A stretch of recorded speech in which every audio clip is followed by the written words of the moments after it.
to one more home labs tutorial on pin change interrupts. This time we'll be using a tactile switch to control a DC motor. So here's what we're proposing to do. We have a tactile switch, and when the tactile switch is pressed, it would trigger a pin change interrupt in the Arduino Uno. This pin change interrupt would cause the Arduino Uno to toggle a variable called run. It would toggle from true to false or from false to true, and this value would be written to the motor, causing it to either run or to stop. So here's a schematic from our experiment to control the MG996R servo motor using pin change interrupts, the Arduino Uno, and a tactile switch. If you had noticed this schematic carefully, you would notice that it had a component which we never used. So here's it. So I give you a moment to think what this might be there for.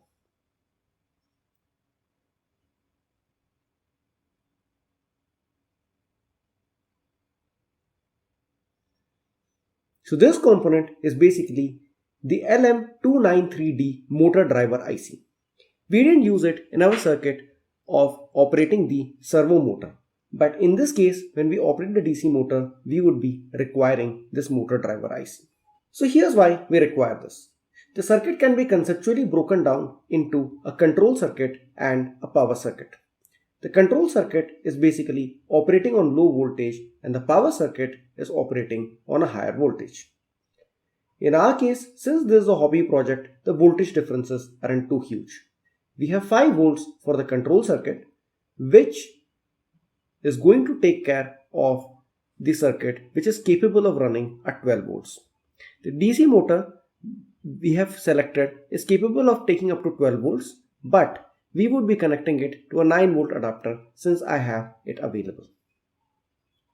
So you see that although the control circuit operates at a low voltage, it is able to control a power circuit that's operating at a much higher voltage.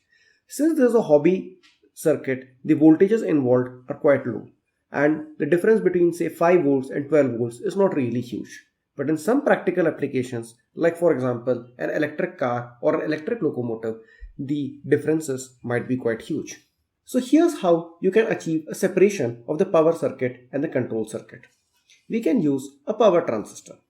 Here in this schematic, we have shown an Arduino Uno connected to the base of an NPN transistor.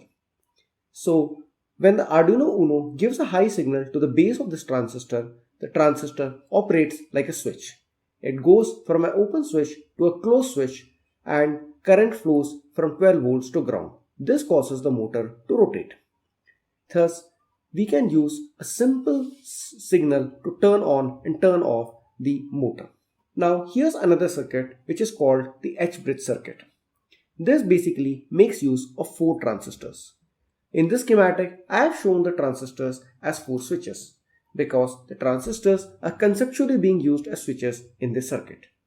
Imagine that I turn on the switches marked in green. The motor would start to rotate in a particular direction. Here, I made the assumption that's rotating clockwise. If I were to turn off these green transistors and instead turn on the blue transistors, then the flow of current would be in the opposite direction and the motor would also rotate in the opposite direction or the anti-clockwise direction. Thus, a circuit like this can enable us to control the direction of a motor. The LM293D allows us to control the direction as well as the state of a DC motor. It can also be used to control speed, and I would come to that in a later tutorial. Let's understand the pin out diagram of the LM293D. So here's the LM293D plugged onto a breadboard. Here we have the VCC1 which is connected to 5 volts.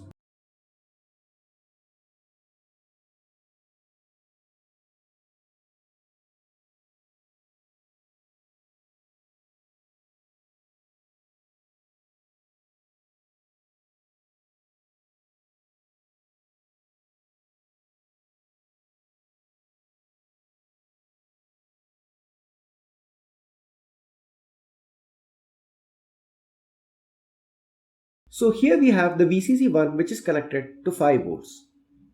This powers the internal circuitry of the LM293D.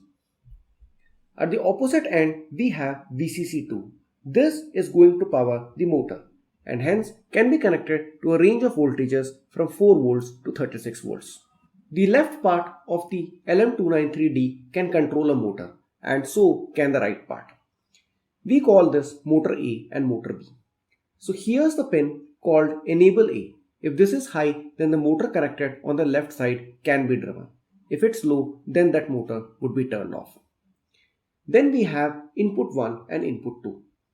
So input 1 and input 2 determine the direction in which the motor is going to turn. Since we are not going to toggle the direction in this particular experiment, I have tied down input 1 to ground and input 2 to 5 volts. If these are reversed, then the motor would turn in the opposite direction. Then we have the output 1 and the output 2 pins for connecting the two terminals of the motor. These two terminals are permanently grounded. In this particular experiment, we will be using the pin change interrupt to toggle a variable which is written to this enable A pin. This would cause the motor to either run or come to a stop. Now let's have a look at the code. The code's pretty simple. We include AVR interrupt.h since we are going to use pin change interrupts. The motor is connected to pin 11. In fact, not the motor, but the enable A pin is connected to pin 11. Hence, it's called the motor pin. The pin change interrupt is configured on pin 8.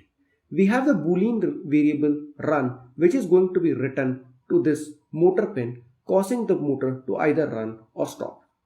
Then we have the variable LO. This LO variable is basically a flag. The pin change interrupt gets triggered when it goes from high to low as well as from low to high. However, the Arduino Uno by itself cannot distinguish between the high to low transition and the low to high transition in a pin change interrupt. This is a flag which enables the Arduino Uno to do so by using an appropriate code. Then we have the setup loop. We start off by clearing all interrupts. Then we set the motor pin to output and the pin 8 or the pin underscore int to internal pull up.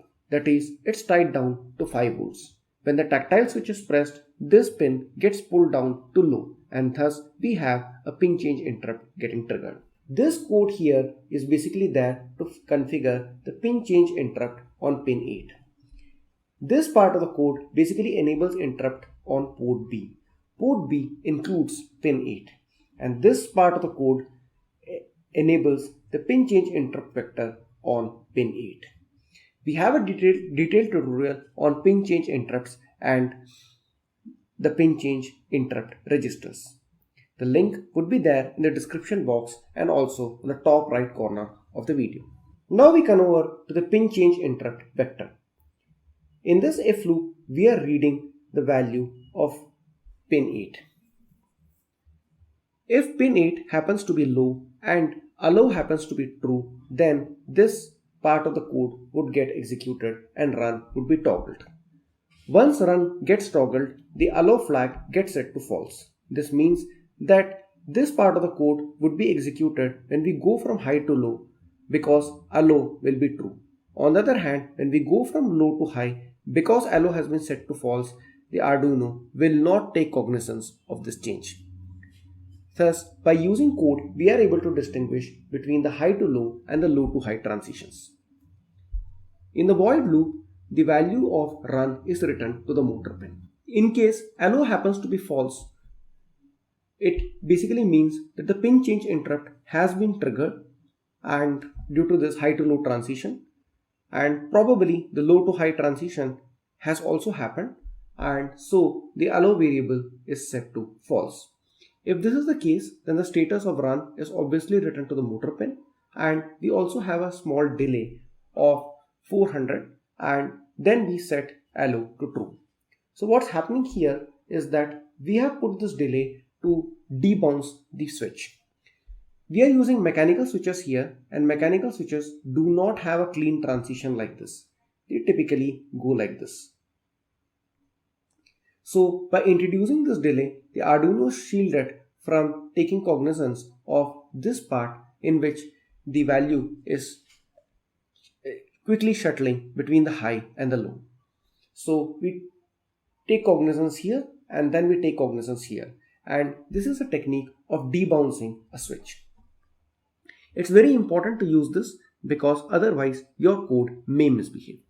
So we are done with the code. We're going to flash this to the Arduino Uno and watch the circuit in action. So there's a small blooper in the video ahead. In the demo I have stated LM239 instead of 293. Please remember that it's LM293D and not LM239 as mentioned in the audio ahead. So here's our setup. It's a pretty simple one. We have a 9-volt power supply adapter, and this is used to give supply to VCC2 of the LM239. The other terminal goes to ground. We have a 5-volt adapter, and this is used to power an MB102 breadboard power supply. This breadboard power supply gives us two 5-volt rails, and one of these is used to power the Arduino Uno using this V-in and ground pins on the Arduino. And the two power rails are used to connect both sides of the LM239. In this particular experiment, we are using only this side. We call it the A side of the LM239D, but if you want, you can connect two motors to the setup quite easily. So we now look at our setup a little bit more deeply. Here's our tactile switch. One end of the tactile switch is tied to ground and the other end goes to pin 8. If you remember, pin 8 is held high by the internal pull-up mode, and so when we press the switch, it gets pulled down to ground, triggering the pin change interrupt. Here's the LM239 plugged in. These two terminals goes to ground, and so do these two, and this terminal is VCC1, which goes to 5 volts. We have here VCC2, which should be connected to the power supply driving the motor, and so this goes to 9 volts. These two pins are basically the input 1 and input 2 pins, and one of these is connected to ground and the other one is connected to 5 volts. You can reverse the direction of these two and get the motor to go in the opposite direction. Now here's the most important connection. This is the enable motor A pin, and this gets connected to pin 11 of the Arduino. So when we turn pin 11 to high, then we get a high signal here, and that causes the motor to rotate. So now it's time to get going. I press the tactile switch, the motor turns on, I press it again, it goes off. On, off, on, off. If you do like this tutorial, like this video and subscribe to our channel. Thank you.